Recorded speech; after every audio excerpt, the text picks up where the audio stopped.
George wasn't hurting anyone that day. He didn't deserve to die over $20.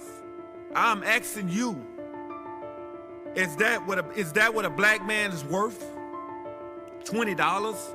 This is 2020. Enough is enough.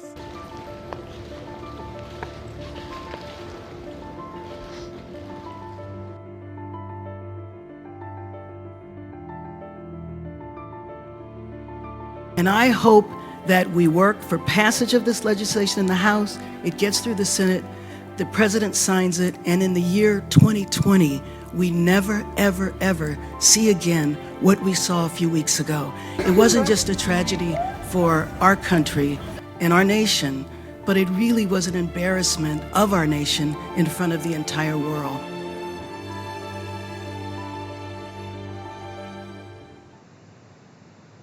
Good afternoon. Welcome to Washington Post Live. I'm Jonathan Capehart, opinion writer for the Washington Post. Congresswoman Karen Bass of California is the chair of the Congressional Black Caucus, and in that role, she is leading the charge to implement unprecedented police reforms to curb police brutality and racial profiling and eliminate qualified immunity as part of the Justice in Policing Act, or as it's going to be renamed next week, the George Floyd Justice in Policing Act. Now the hard part, getting these historic changes passed. Congresswoman Karen Bass, so great to see you. Thank you very much for being here. Thanks for having me on. So let's talk about Atlanta and the shooting this weekend of Rayshard Brooks. Shot twice in the back, according to the medical examiner. How does this shooting fit in with that of George Floyd in Minneapolis and Breonna Taylor in Louisville? Well, it was just such a tragedy, and it just leaves everybody distraught. But I will tell you, I mean, the big difference is that he clearly engaged in a fight, and then he ran and he turned around. At least it looks as though he turned around with his taser. But the question here is, why were the police involved at all? I mean, what he had done was he had fallen asleep in a takeout line. Why did they call the police on him? And when they called the police on him, why did it escalate to the point of them engaging in a fight? And so you saw the community reaction. It pains me every time I see the violence, but I do think it raises questions about policing, which is one of the things about the bill. The bill hopefully will raise discussions about standards, accountability, accreditation, etc. Can we talk about training? Because Sure. I don't know, maybe police are trained differently than the rest of us. I'm sure they are, but it seems common sense that you would go tap on the window and say, hey buddy, are you okay? Or call a tow truck. How does the bill address police training in such a way that it either mandates or recommends that police departments train the officers in de-escalation, as opposed to what seems to my layperson's mind always jumping to some sort of force in dealing with the public? Well, I mean, I think the first thing they were trying to do was establish whether he was under the influence, which, if you think about it, I'm not even really sure why. They could have just told him to pull over. They could have just said, pull over and call an Uber. A lot of different things could have happened there. But you hit on several points that are included in the bill. So the bill really is an attempt in one way to get at police culture. And so, yes, it does call for training, but it calls for standards, accountability. Why is it that a chokehold is okay in one city and not in another? Jonathan, I had a rather long meeting with the Fraternal Order of Police, and they're very supportive of national standards and, in fact, asked for our help because from their point of view, there are 18,000 police departments around the country, and they have been trying, the Fraternal Order of Police, have been trying to get the departments to buy into national standards and accreditation, but they've been doing it on a retail basis. So they said, if you come along and you're able to pass this legislation, it will really help us because this is what we've been trying to do all along. Speaking of the Fraternal Order of Police, I'm a former New York Daily News editorial writer, And, you know, the police unions in New York are powerful. As I assume, the police unions in cities around the country are powerful. Does the George Floyd Justice in Policing Act address any issues related to police contracts where accountability comes into play? Well, no, it doesn't address the union contracts. It does not. But, you know, you should know the unions are definitely contacting us. They are interested in reform. You know, this is a real critical moment in our country. And I think that they understand that people around the country, 70%, believe that the protesters have a legitimate reason to protest. People want change. So this is one of these movements in one of these time periods in history where the door is open a little bit and we absolutely have to rush through. People are protesting every day, and I feel as though we have got to deliver. And frankly, that was also how I felt when the shooting happened in Atlanta. It's like it makes me feel that we have to work even faster. We have got to deliver. We have to show people that we are serious. This is not just a message bill. This is a bill that we need to pass into law. And I will tell you, right after we introduced it, I heard from many of my Republican colleagues. We were in discussions over the weekend. Before the weekend, I talked to Kevin McCarthy, the Republican leader. You know, we go back to Sacramento days. So there is tremendous interest now, and we have to strike while the iron is hot. Okay, so you touched on a lot of things there. When I talked to you last week for a column, you mentioned to me that various aspects of this bill have been sought after, particularly by the Congressional Black Caucus, for the last 40 years. Yes. So when the bill goes for markup in the Judiciary Committee on Wednesday, do you have any indicator of which pieces will come out of committee, or is the goal to get all of it out of committee on Wednesday? This bill will be passed out of committee on Wednesday, all of it together.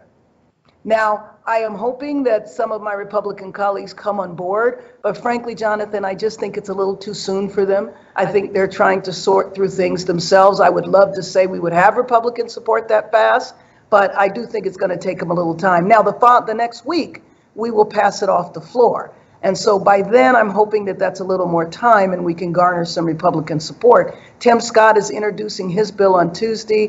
One of my colleagues in the House is introducing not exactly Tim's bill, but a bill that is close to that. And so we'll see. Hopefully, we'll be able to come together. So I don't know if you mentioned it when you were talking about the bill, but the bill would start a federal registry of police misconduct and require states to report use of force to the U.S. Justice Department. I have a question here from John Murphy from Pennsylvania, who wanted to know, when will the House lift the funding ban on gun violence research? Is that anywhere in here or a part of the discussion? No, it's not. We don't deal with that in this particular bill. However, we did deal with it in earlier legislation, though. Okay, and you were just talking about how you've heard from House Minority Leader Kevin McCarthy, your fellow congressman from California, but no other House Republicans have been in touch, have signed on as No. We don't have any Republican co-sponsors right now. I've been in conversations with lots of Republicans, and either one-on-one or in group chats, and we've been talking about it. You know, a couple of my colleagues were former law enforcement officers, or their children were law enforcement officers, and so a couple of things that they feel very strongly about is the training, is the national registry. I mean, from my point of view, I think that this is a bill that really supports police departments, because I don't believe that any police officer wants to work next to somebody who they know is abusing the public or who is corrupt. But police culture doesn't really allow for them to intervene. You saw the 75-year-old man who was knocked down. Now, the police later reported that he tripped, and he did not. He was pushed. But if you remember in that video, one of the officers went back to render aid, and another officer pulled him away, because that is the culture. Or if you saw the videotape of the young man that drowned, and the police officer went to help him, and another officer pulled him away and essentially allowed the young man to drown. So it's that kind of culture that we want to get at. And if you think about police, I mean, that is the one profession that can kill. And you would think that a profession with that power would be accredited. I mean, if your hairstylist is accredited, doctors, lawyers, I mean, a lot of professions are. So why shouldn't the police departments be accredited? And that's where I have found the most support from police unions and the Fraternal Order of Police, the National Association of Police Chiefs. We've all been in conversation with each other. Part of the conversation here when it comes to talking about police reforms, obviously the big mantra, the three-word mantra, defund the police. Yes. And part of the conversation has now become, don't take it literally. Everyone has a different interpretation of what that means. You've said already that you're against, quote unquote, defunding the police. Right. But what is your definition? What's a better alternative?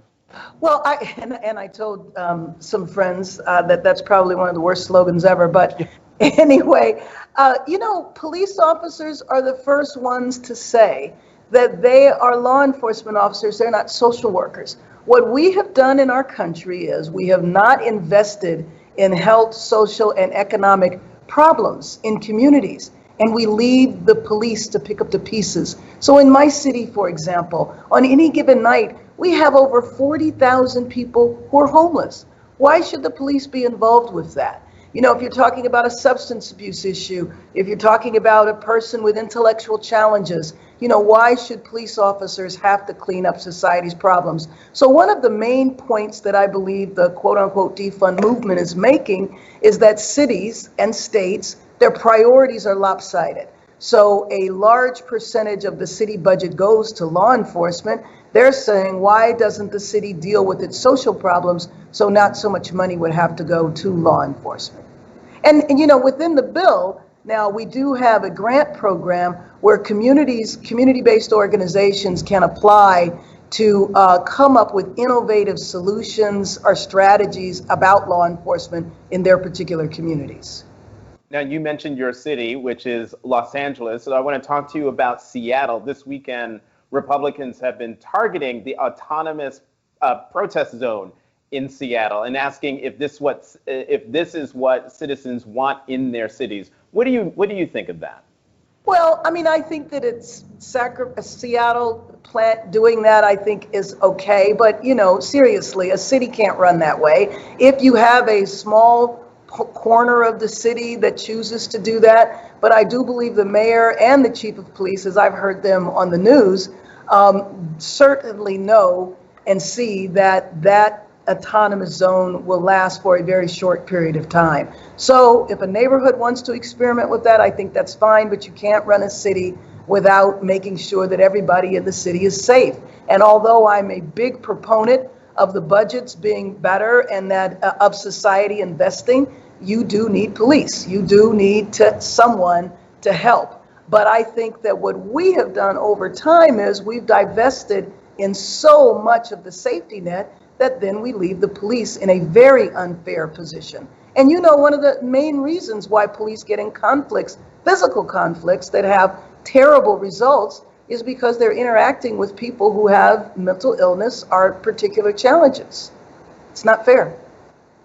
Let's talk about President Trump. So with regard to Seattle, he has called the folks there, he's called them, quote, ugly anarchists. And he implied he would move in sort of in the way that he threatened to do a couple of weeks ago during a lot of the protests over the killing of George Floyd. What's your view? And is this helping or hurting your bill getting passed? Well, honestly, I don't know that any of us are paying attention to him in terms of getting the bill passed. That we're working on the bill, and I do not see my Republican colleagues repeating that. I think my Republican colleagues are looking for a constructive path. So right now, I think it's best to ignore him. Now, what concerns me, though, is that, he's notorious for fanning the flames. I mean, he's getting ready to give a speech on race. And, I don't know what good can come of that because I don't know what he could say that would be positive. And I know that speech, or at least I hear it's being written by Stephen Miller. And so what is that going to bring us except for an anti-immigrant message? And what I guess he's going to do is talk about African Americans and all the wonderful things he's done for us, and then try to pit us against immigrants. I want to come back to President Trump in Tulsa in a second. But have you heard, as a result of putting together and working on the George Floyd Justice and Policing Act, have you had any communications with the White House? Yes, and I do believe that there are people there who want to see a solution. And so there's a variety of different proposals that are out there. And so we'll see where we land. But I have spoken to them. Okay, so now President Trump in Tulsa, and you did a great preview of what you think he might say in that speech, which was originally scheduled for Juneteenth, but moved it to June 20th. Right. And you have a clear view into what the president might say because you were one of the delegation from the CBC before you were chairwoman of the Congressional Black Caucus to go to the White House to meet with President Trump. Yes. You all walked in with I'll call it a black agenda, but what you thought what the president should focus on. Talk about that meeting and talk about what progress, if any, has been made on that list of things that you handed to the president.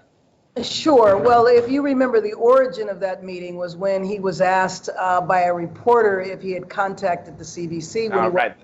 Ryan, yes. Right. And so we went, and we remember what he said during his campaign is, what do you have to lose? So we did a document, about 120-page document that said, first of all, we began with Black history, but then we also had a variety of bills that we wanted to see if the White House was going to be interested in. And then we wanted to follow up the meeting with cabinet secretaries. But I will tell you that after that meeting, there was no communication. They never responded to us after that. We made numerous requests to meet with various cabinet secretaries, and that never happened. Wow. Do you think the president, by choosing his first rally, after the quarantine of coronavirus, his first rally in Tulsa, site of the Tulsa massacre, do you think he's dog whistling, or do you think he's just pulling out a straight on bullhorn to send a message, a white supremacist message, to some of his followers? Well, it's very hard for me not to see that as a bullhorn. I mean, it just is, because I do know in the beginning, maybe they didn't understand the significance of June 19th, but it was quickly pointed out, and they were going to continue. It wasn't until there was tremendous pushback that they decided, to change the date. All right, before I forget, I want to bring up something that we're reporting in the Washington Post today about what happened in Lafayette Square when the president pushed back, or had protesters pushed back from Lafayette Square so he could go to St. John's for that photo op.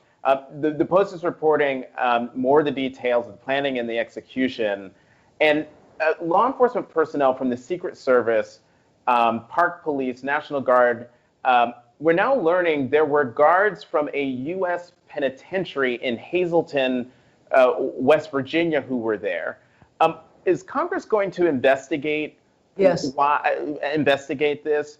And could you talk about why it's troubling that federal penitentiary officers were involved in what happened in Lafayette Square? Well, first of all, Congress is going to investigate. That's not a committee that I serve on, but it will be the Oversight Committee. And I know that they are planning a hearing about it. What I think was actually even worse was the fact that people did not know who those folks were. I mean, there were a lot of law enforcement officers there who had no identification whatsoever. You didn't know if they were law enforcement or if they were a rogue militia. So that is a very, very scary thing.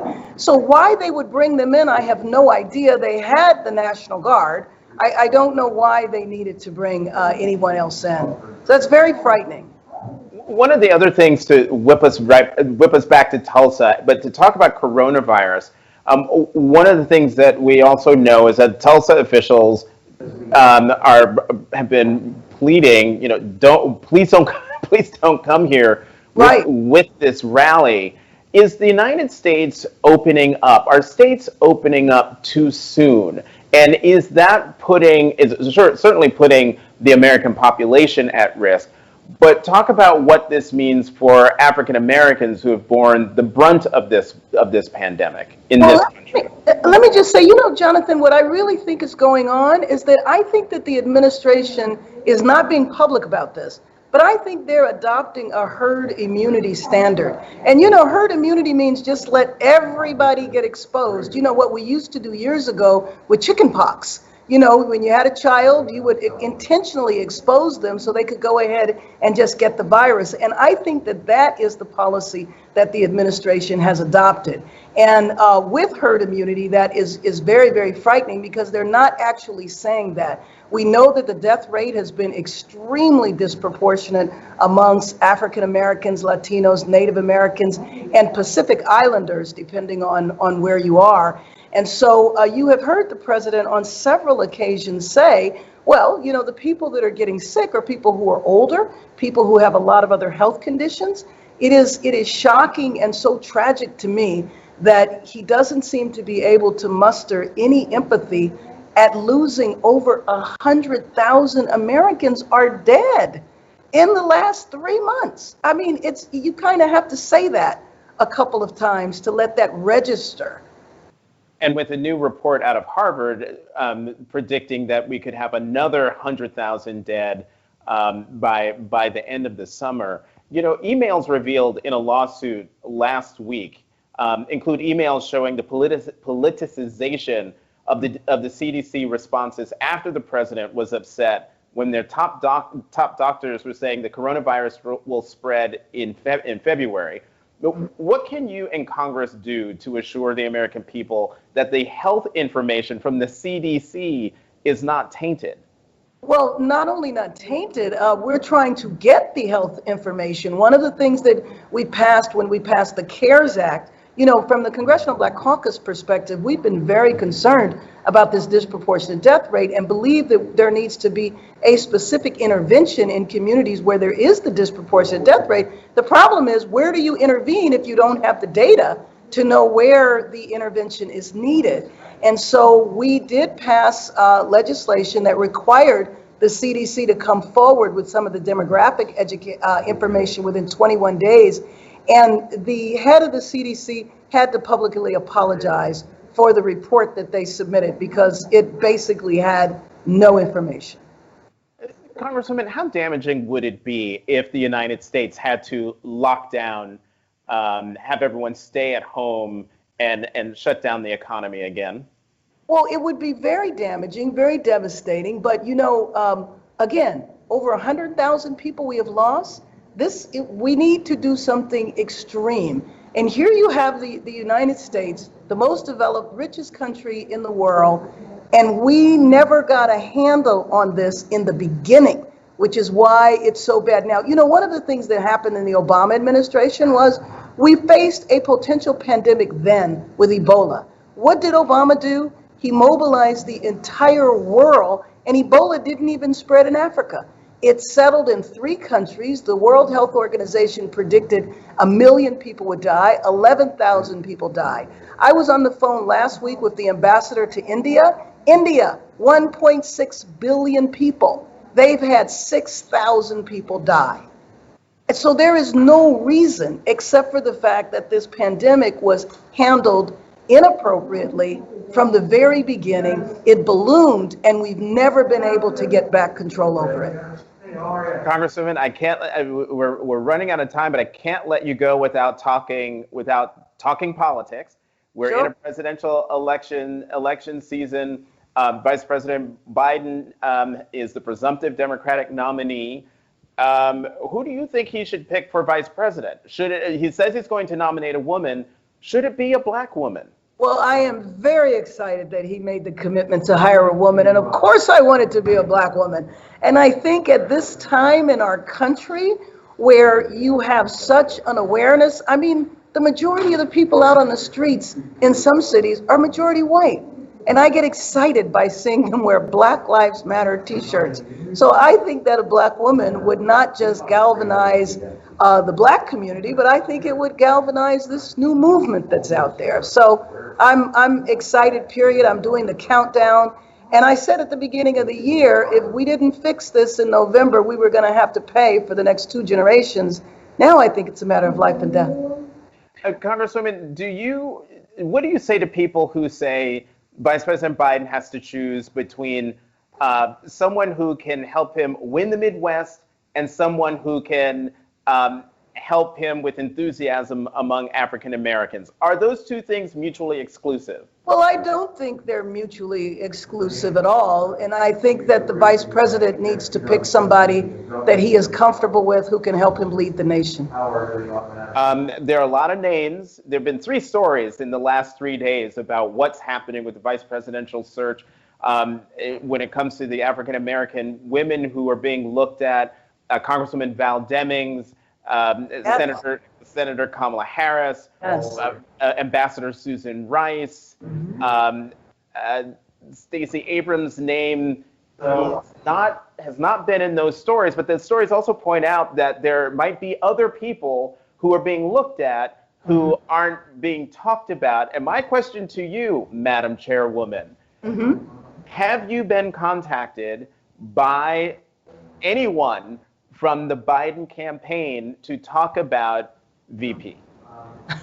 You. Let me be clear. Well, let me just tell you that I have been really honored that I've heard my name come up in the last few days, but the answer is no. Okay, and it's not an unreasonable question because, yes, you're the chairwoman of the Congressional Black Caucus. You've been in Congress now for, you said your 5th term? 10 years. I'm in my 10th year in Congress. 10 years, but also you were the Speaker of the California Assembly when Arnold Schwarzenegger was governor. The economy had imploded, so it's understandable that people would look to say, hey, what about Karen Bass? If they were to call you, would you take the call? Would you even be interested? Of course I would take the call, and I would be extremely honored. Are you kidding? Absolutely. I gotta ask. I don't know if you wanted me to ask, but I had to ask. Congresswoman Karen Bass, California, chair of the Congressional Black Caucus. Thank you very much for being here today. Thank you. Thank you very much. And I want to thank all of you for being with us today. Tomorrow, join Washington Post Live for a special veterans event featuring the comedian and veterans advocate Jon Stewart. On Wednesday, a special program on chasing cancer. And later this week, on Thursday, I will be back with Congresswoman Ilhan Omar of Minnesota. And on Friday, Juneteenth, Lonnie Bunch, founder of the Smithsonian Museum of African American History and Culture, who is now the secretary of the Smithsonian Institution. Thank you very much for tuning into Washington Post Live. I'm Jonathan Capehart, opinion writer for the Washington Post. Have a great day.